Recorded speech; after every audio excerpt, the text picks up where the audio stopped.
Good evening.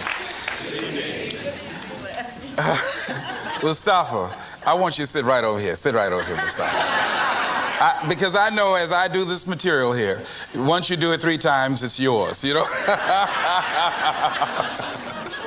So I want you to be close to me.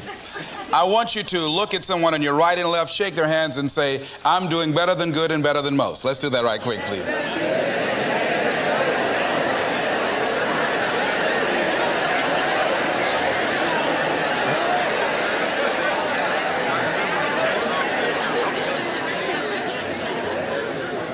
All right. I'd like to talk with you this evening about being hungry. Somebody said, I'm hungry. It is something I like to share some ideas and thoughts with you. I'm not asking that you believe anything that I say. I'm not asking that you agree with me. I'm merely asking that you stand on and in the conversation that we'll share with you this evening, and if there's something that I say that can fit and work for you, I say use it. If not, discard it and let it be. Is that all right? Yeah. Say, that's fair enough. Very good. All right. One of the things I have realized, and many of us have, that if you want something out of life, if you want to change yourself, if you want to acquire something, if there's some goal that you want to reach, that is really not easy as some people will make us feel. That living your dream, changing your behaviors, overcoming negative habits, it's challenging. It's hard. That living alone is just very difficult. And once we begin to come to grips with the fact that living is difficult, life is very challenging. I heard a song once by a guy named Dimples called, If It Ain't One Thing, It's Another. I say to you, if it ain't one thing, it's 12 others. Always something. You will never, ever have a problem-free moment in life. Somebody said, and I like this, that you either in a problem or just left one or headed toward one. Anybody found that to be so? Raise your hand if you know what I'm talking about. I mean, there's always something. So how do we begin to nurture that hunger? What are the characteristics or the qualities of people that are hungry? What will it take for me to get some of the things that I want? And being hungry for those things. Number one, you've got to work on yourself. It's very important that you engage in an ongoing process to develop you. Spend more time on yourself than what you've been spending. It's very important. You owe that to yourself. I was reading a book by Og Mandino called The University of Success. Read one line, gave me a chill. I didn't have to read anything else in the book. He said, many of us never realize our greatness because we become sidetracked by secondary activity. We spread ourselves too thin, don't know how to say no. And we find ourselves doing all kinds of things and never ever have time to do those things that we need to do to work on ourselves. And then there goes a second, there goes another second, there goes another second, and we can't stop and hold time. And before you know it, you wake up one day and you're behind on your dreams and your bills.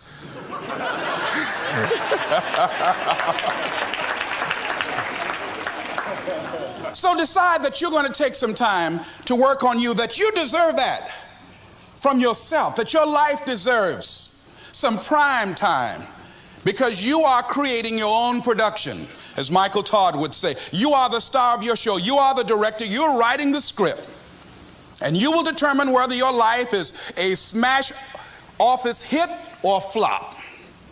You determine that. Working on yourself, talking to yourself. That's so very important.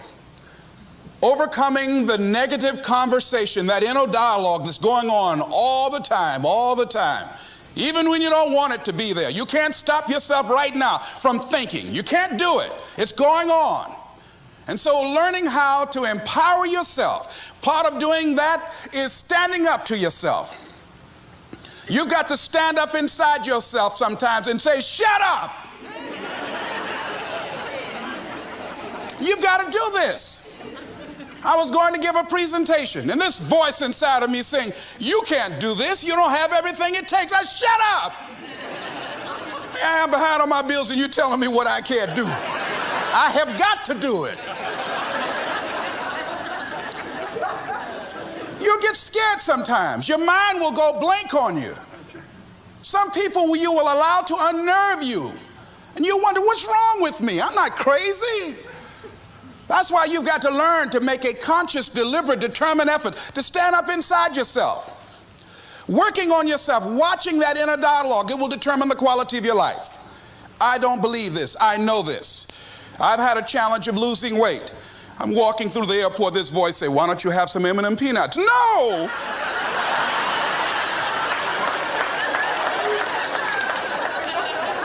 Well, just one.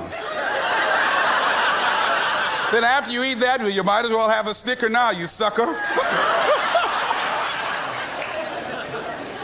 I mean, it's challenging.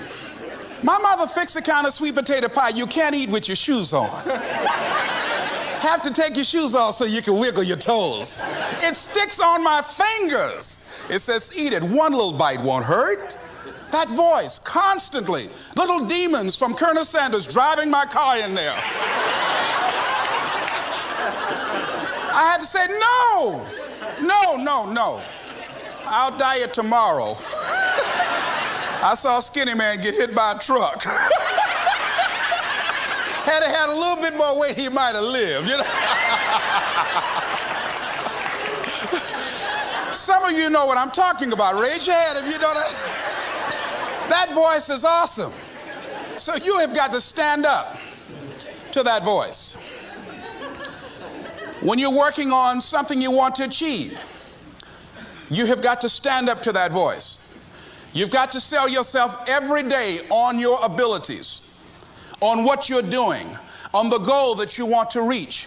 You've got to sell yourself every day,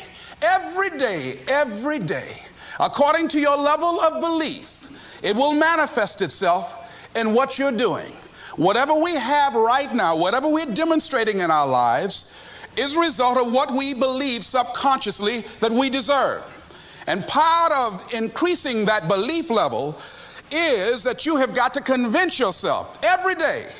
You've got to sell yourself. I do a lot of training for many corporations, and I conduct sales seminars, and I've heard all kind of guys doing techniques and training people techniques of how to close sales and how to work with and begin to control the sale and how to ask for the close. Let me share something with you. You can learn all the techniques in the world. If you don't believe in yourself, it won't happen for you. I learned all of it. So that's why I do a training called Focus on the Seller. You've got to focus on you. And as you convince you, as you sell yourself every day, you will begin to see a difference in the things that you're doing. Selling yourself on your ability to perform a job, to achieve a certain objective. Telling yourself every day, here I go again. And I got what it takes. This is my day. And nothing out here is going to stop me. And when you go out there, life say, come over here. Say it again. Well, I'll be back tomorrow. That brings me to the next thing. It takes courage to act. Part of being hungry when you've been defeated, it takes courage to start over again. I used to do door-to-door sales, and I was working with another friend of mine, and door-to-door sales, I mean, it's punishing. It's cruel and unusual punishment. And I was a little boy knocking on the door. Hello, would you like to buy a nice working television set? No money down? No! Bam! They slammed the door in your face. And the friend of mine that was working with me, they slammed the door in his face, and I looked back, and he was going to the car. He said, I can't do this. And he sat down in the car, and he said, you go ahead, I'll be here when you get back. Now, he had a mother and father to take care of him. My mother was ill. I am adopted. I was hungry. I had to go on. I learned something about myself. That when you step into your fears, somebody said, it was Winston Churchill, he said that courage is going from failure to failure without losing enthusiasm. When you step into your fears and continue to push yourself to go on, something happens for you. It will enable you to transcend yourself. I went to the next store. You like to buy a nice working television? No! Bam! Went to the next one. No! Bam! After a while, I no longer took it personal.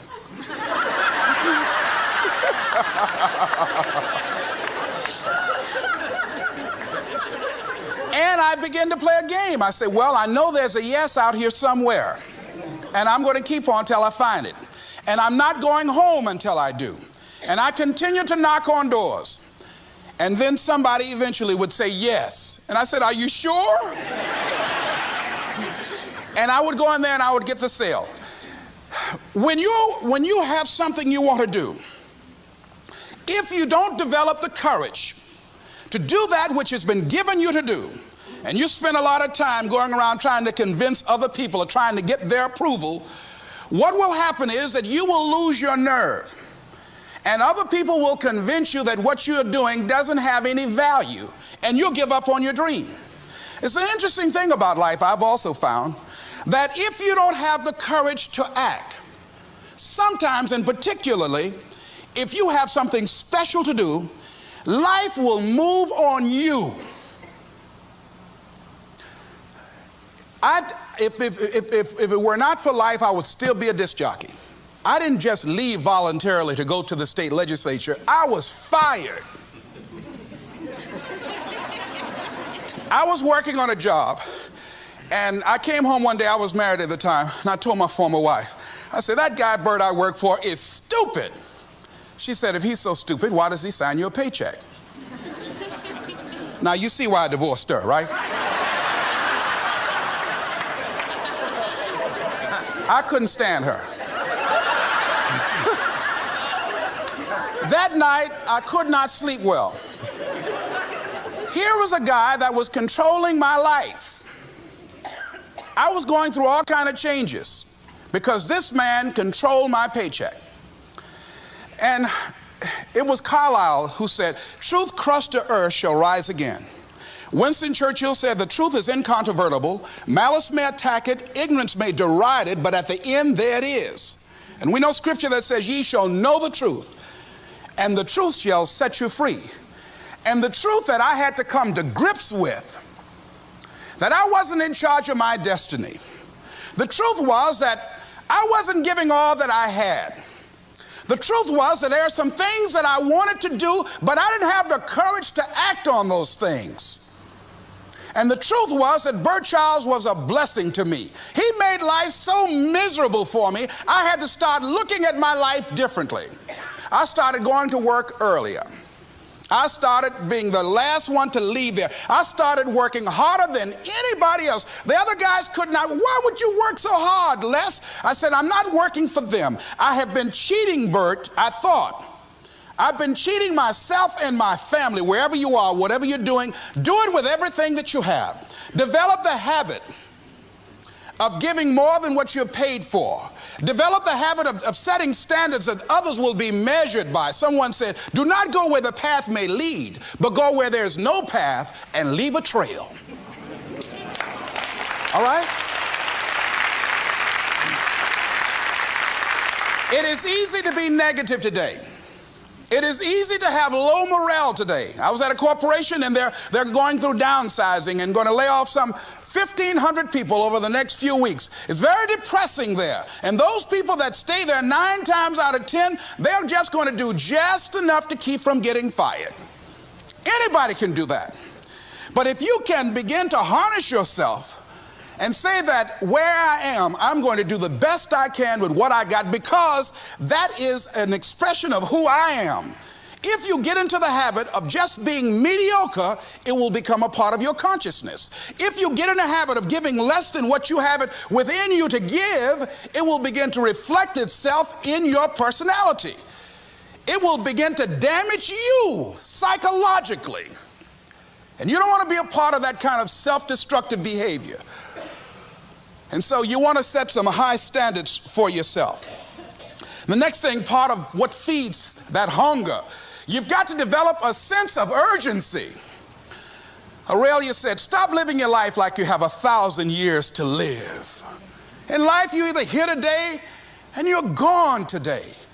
If there's something that you want to do and you can't do it all at one time, do just a little bit of it. I like what Robert Schuller says. He said, by the yard it's hard, but inch by inch, anything is a cinch.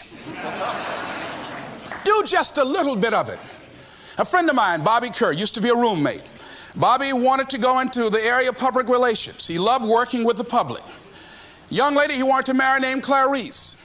Bobby was a great procrastinator.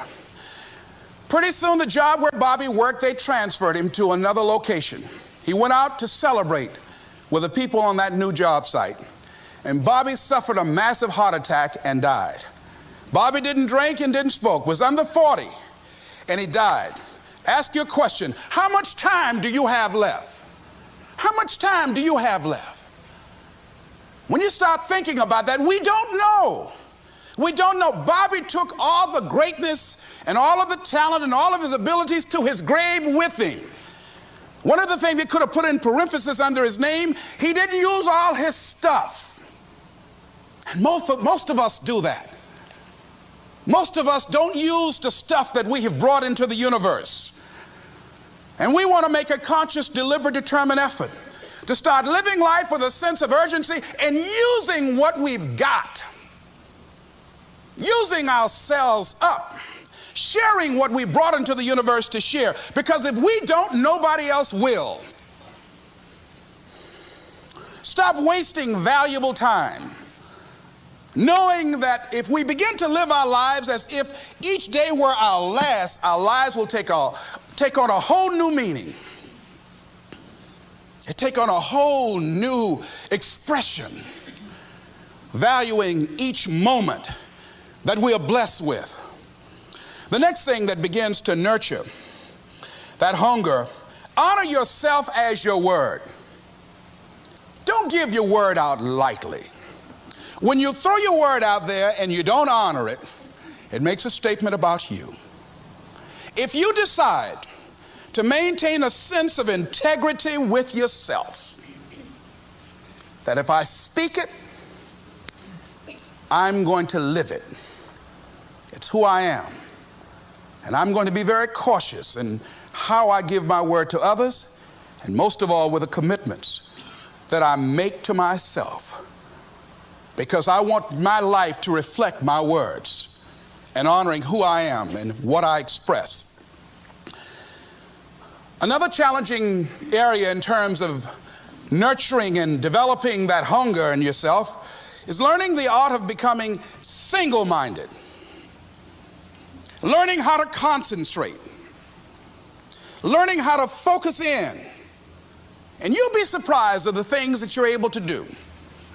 When you learn how to block things out, when you learn how to keep thine eyes single, you'll be surprised at the ideas that will come to you, of the people that you'll be able to attract, of the opportunities that you'll be able to see. You'll begin to see things that have been standing there looking you in the face, saying, I can't believe this has been here all this time. Here's a habit that I do. Maybe it might be of some value to you. I get up in the morning and I start writing what great ideas that I can think of today that can improve me and that will enable me to reach my goal. And I just let my mind flow. Sometimes I write 15, 20 ideas. Some days it's more difficult than others. One idea can change your life. One idea can turn your life around. Deciding that you're going to focus to develop your skills. The guy was the new owner of a baseball team that was in the basement of the league when he took it over. He went to the pitcher and he said, what is your best throw? And he said, well, I got a good curveball and I've got a good fastball. And he went on talking about his different throws. He said, but tell me this, what is your best throw? He thought for a moment. He said, I've got a good fastball. He said, that's all I want you to work on. Nothing else. Just develop your fastball. The next year, they went to the World Series. Most people don't know where their fastball is. Most people go through life never discovering what their talents are. Most people never develop their talents. They have skills and abilities, but if you don't nurture them, if you don't develop them, they will never serve you. Your gifts can take you many places if you develop your gifts. Most of us don't like to do those things that come easy to us. I've always loved to talk to people. I decided, taking this advice, to develop my skills as a speaker. And my gift has developed and it's taken me many places. You have something that you brought to the universe, and that if you decide that my life deserves my developing this, what I do well, and becoming the best at it, and mastering myself, and seeing what I have within me, if you decide to drop your buckets where you are and develop your gifts, I grant you, you'll never ever be without. I grant you that your gifts will take you places that will literally amaze you.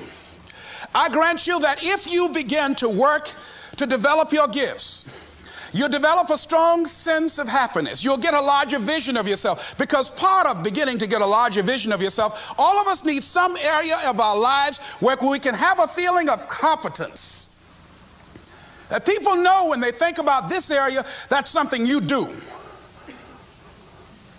That you eat and sleep that, and that you do that, and people know it, and you know it, and you know that you know this. If you don't know anything else, you know this. Can you tell I know what I'm doing? Oh, hello. You know this. So you've got to work on it. When other folk are having a good time, you've got to have the strength of character to concentrate, to read, to digest information. If you decide in any particular area that you're concerned about to make a conscious, deliberate, determined effort to read one book a month in that area, in 5 years, you'll be among the top 5% experts in the world. I read a minimum of 2 books a week. The average American reads only 1 book a year. If you decide that area that you love, that you are going to master that particular area, in this era of accelerated change, overwhelming complexity, and tremendous competition, as you begin to develop and expand your skills and your talents and your vision of yourself, you will always be in control of your destiny. The next thing is, whatever it is that you want to do, you want to do it massively. I have a friend who was telling me that his sales were down. I said, well, how many phone calls you make a day? He said, 25. I said, double them. Make 50 or 75 or 100. He said, oh man, that's just too much. What do you mean too much? You behind on your bills? You're talking about too much? You know one way to get back on your feet real quick is to miss 2 car payments? You talking about you're tired? There's no competition out here. Decide that you're going to push yourself. Most people won't do that. Most people give up on themselves easily. You know the human spirit is powerful. There's nothing as powerful. It's hard to kill the human spirit. They asked Benjamin Disraeli, a man who became the head of a country at a time when Jews were not allowed out after 10 o'clock. They said, how did you do it? How do you achieve against such great odds? He said, nothing can resist the will of a people that will stake even their existence on the extent of their purpose for good. That when you have a made-up mind, when you decide that you want to do something, I was reading something the other day, he said, the power to hold on in spite of everything, the power to endure, this is the winner's quality. The hunger, the ability to face defeat again and again without giving up. This is a winner's quality. You have that quality within you. When you're hungry, you don't care about the facts. You don't care about the odds. Doug Williams played for the Washington Redskins, quarterback. John Elway of the Denver Broncos in the Super Bowl. Everybody was talking about Elway. After the Super Bowl, when Doug Williams made a historic passing game, they asked him, said, how were you able, in spite of all of the negative publicity saying that you couldn't win, how did you do it? He said, I ignored my critics. I just didn't pay any attention to them.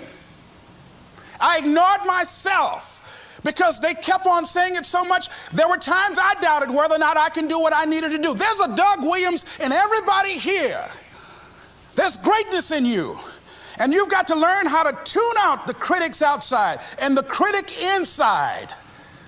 And since I'm going to do this, I'm going to harness my will. And I'm not going to let anything stop me. I deserve this. I'm going to do it until. And this friend, I told him, said, start increasing your calls. I said, I make 100 calls a day. I got a callus in my ear. My ear is kind of dark. You can't see it, but it's there.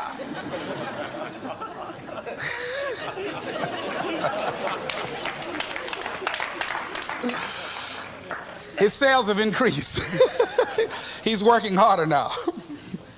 The other thing is that if you want something, you have got to be relentless. You've got to learn how to become resourceful. You've got to learn how to become creative. When crises strike in your life, and in the Chinese language, crises mean danger, but it also means opportunity. And this is an opportunity for you to grow. And you've got to be so relentless, regardless of what comes down the pike, that you're always looking for a way to get over, always looking for a way that you can break through, always looking for a way that you can win, always looking for a way that you can strike a telling blow. And pretty soon, I think there's some people watching us in the universe that say, wait, let's call a meeting over here. You know that guy Mustafa? Look at him down there. He won't stop. Just that fool don't know he can't get over. Look here. Why don't we do this? Let him go and let's mess with somebody else. Just let him go on through.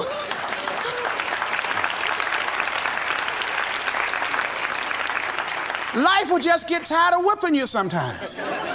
And just say, just let this one go. I believe this. Now, no one has told me this, but I just kept on kicking. I didn't have sense enough to stop. I was intelligently ignorant. I didn't know what I couldn't do. So I just tried anything. And the fascinating thing about life, because you can't get out of it alive, you might as well have a good time, you know? You might as well have a good time. Live your life with passion, with some drive. I was giving a seminar the other day, and I mentioned that I was going to do some training in August with some young teenagers and take about 100 away to a 2 or 3 day camp and wipe them out. Been working on this. So after the speech, one of the parents walked up to me and said, Mr. Brown, I'd like for you to do something for my son. He's not motivated.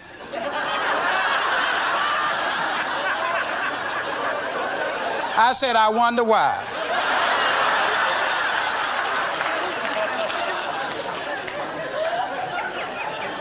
I wonder what's wrong with him. He had no fire whatsoever. See, what you do speak so loudly, folk can't hear what you're saying. And so if you don't have any fire, you know, you've got to watch the people, the relationships that you develop. Have people of kindred mindsets. If you're around folk who are dead and negative all the time, they will affect you. You want people that are around you that have smiles on their faces, looking good. I was telling a group last week, Abraham Lincoln refused to hire a guy because of his face. They said, but the guy can't help it. He said, anybody over 30 is responsible for their face. If you have some depressing face looking at you every day, it affects your blood pressure. Keep these dead faces away from you. It's contagious. This is serious. So you've got to watch your countenance, watch your face, have an uplifted expression, watch your body posture. All of these things affect you psychically. You've got to be the kind of person that you are fearless. Fearless. Folk leave fearless people alone. There's some people walk through a neighborhood and every dog in the neighborhood would bark at them.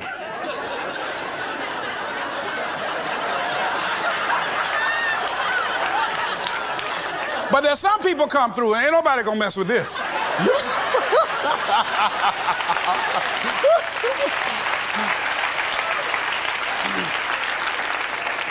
You are unstoppable.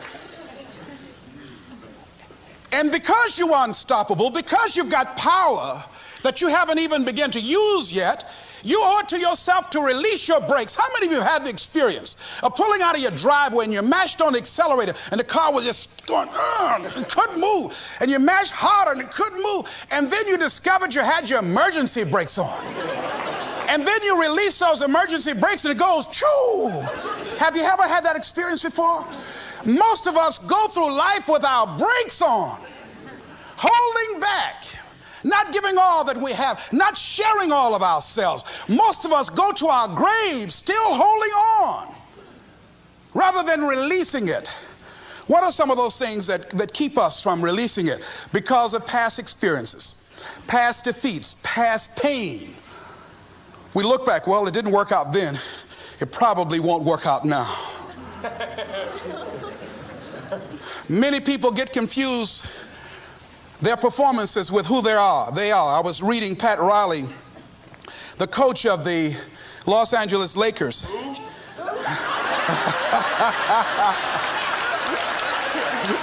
But you're going to like this quote here.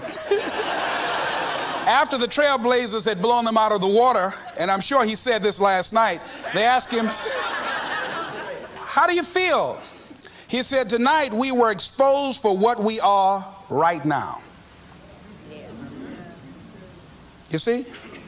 That if my speech tonight doesn't work, it doesn't mean that I'm a bad speaker.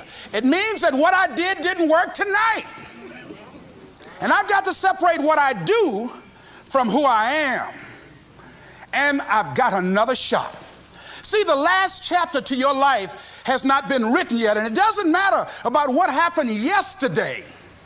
It doesn't matter about the things that you've done that you feel guilty about. If you wouldn't do it today, you're convicting an innocent person. You've been reborn to a new state of consciousness. And as they say, if we knew better, we would do better.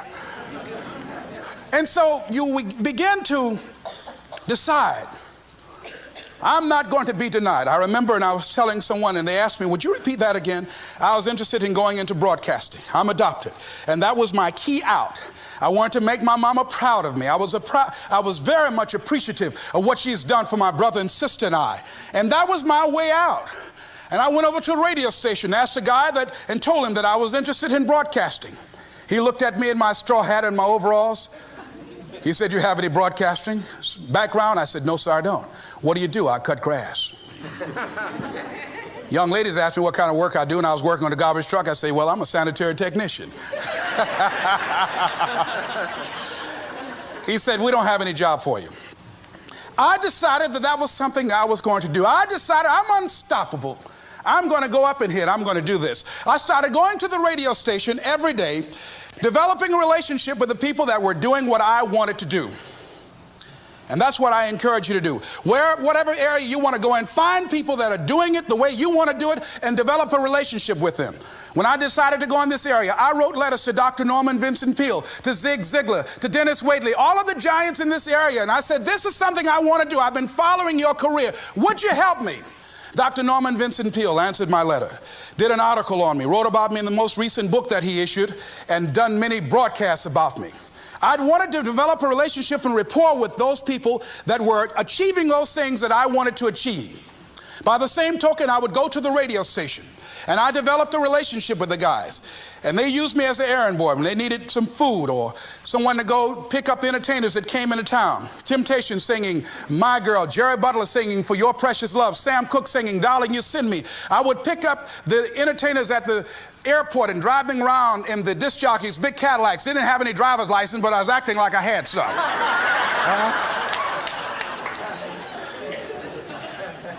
Every day I used to go home and work on my communication skills, developing myself. It was Whitney Young. He said, it's better to be prepared for an opportunity and not have one than to have an opportunity and not be prepared. Start working and developing yourself now and prepare yourself for what it is that you want, because you expect to get it. And when the disc jockeys were in the control room, I would go in and watch them and develop a trust level, and they would let me stay, and I would watch and observe them working the controls. When you want something out of life, don't worry about how you're going to get it. How is none of your business. The most difficult thing it is to hold the vision. It's to hold the vision. So there I was at the radio station. A guy was on the air and he started to drink by the name of Rock. I was outside the window looking at him and watching. Hungry and ready, saying, drink, Rock, drink. Pretty soon the phone rang. It was the general manager. I said, hello? He said, Les, this is Mr. Klein. I said, I know. He said, Rock can't finish his program. He's slurring his words. I said, I know. Can you work the controls until one of the other disc jockeys come in? Would you call them? I said, yes, sir. I hung the phone up. I said, now he must be thinking I'm crazy. I called my mom and my girlfriend Cassandra. Said, y'all come out on the front porch and turn up the radio. I'm about to come on the air.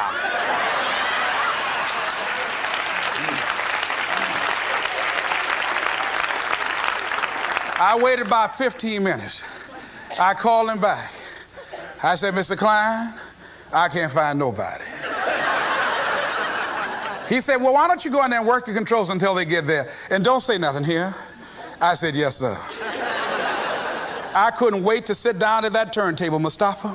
I said, look out, this is me, LB, Triple P, Les Brown, your platter playing Papa. There were none before me, and there will be none after me. Therefore, that makes me the one and only. Young and single and love to mingle, certified, bona fide, and indubitably qualified to bring you satisfaction and a whole lot of action. Look out, baby, I'm your love man. I was hungry.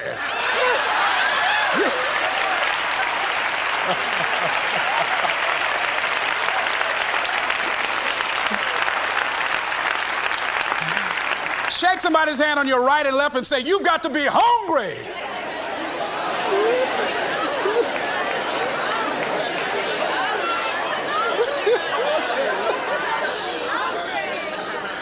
Well, y'all something else. You hear me? You want to be persistent about what it is that you want to achieve. Alexander Graham Bell said, what this power is, I cannot say. All I know is that it exists, and it becomes available only when a man or a woman is in that state of mind in which he or she knows exactly what he or she wants and is fully determined not to quit until they find it. When our children are learning how to walk, how many times will your baby attempt to walk and fall and you just say, just sit down, don't try anymore, you've fallen 20 times. Just sit down somewhere, busting your lip and everything, getting in folks' way. When will a baby walk? It will walk when it walks. That's when it will walk. Les, when will you be known nationally as the motivator? I will be known when I'm known. That's when I'll be known. Don't get caught up in, well, I've tried it 4 or 5 times and things didn't work out. If there's something that you want and you're hungry for it, you've got to do whatever is necessary until. And when you give the best you can and that's not enough, you must do what is required. And don't give up on yourself. Don't throw the towel in so quickly. Many people give up on the 1-yard line, where if they have the determination just to keep on knocking. It's a funny thing about life. If you're home one day and someone is knocking on the door and you say, I don't want to be bothered today. And if that person just keep on knocking, say, can you believe that fool's still knocking? Pretty soon you say, what is it? What do you want? And that's how you've got to be about your dream. Some people, well, I guess ain't nobody home. I knocked on the door, but nobody came. I heard the television on and people were moving around, but I guess opportunity probably went out the back door. Oh, no. See, life is not just that simple. It's not that cut and dry. And that's why most people never realize their personal greatness, because they're casual about life. And when you are casual about life, you will end up a casualty. Life is serious business. So I encourage you to be persistent, to not decide that, well, I've done the best I can. I guess I just can't have it. Don't make that decision. Many of us make premature decisions about ourselves.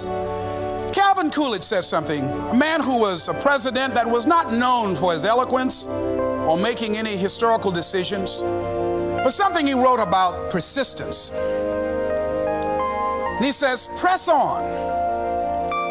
Nothing can take the place of persistence. Talent will not. The world is full of unsuccessful people with talent. Genius will not. Unrewarded genius is almost a proverb. Education alone will not. The world is full of educated derelicts. Persistence and determination alone are omnipotent. There's a person that is the embodiment of persistence and determination. A person who decided that some time ago that I'm not going to take anything to my grave with me. I'm going to use myself up, and I'm going to give and give and give until my last breath. This summer, I'm going to be working for her and with her doing training, teaching young people techniques and strategies on how to manifest their personal greatness, teaching them techniques and strategies that will change them at the subconscious level, changing their value systems, and let them see the major role they can play in society. Let's give Mrs. Rosa Parks a round of applause, if you please.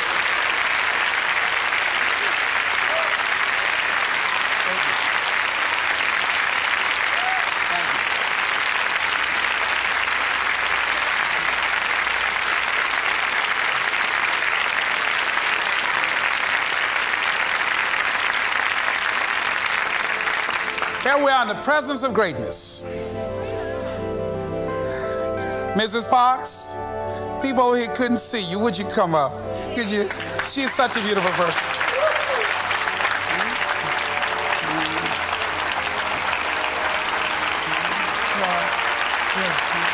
Beautiful person.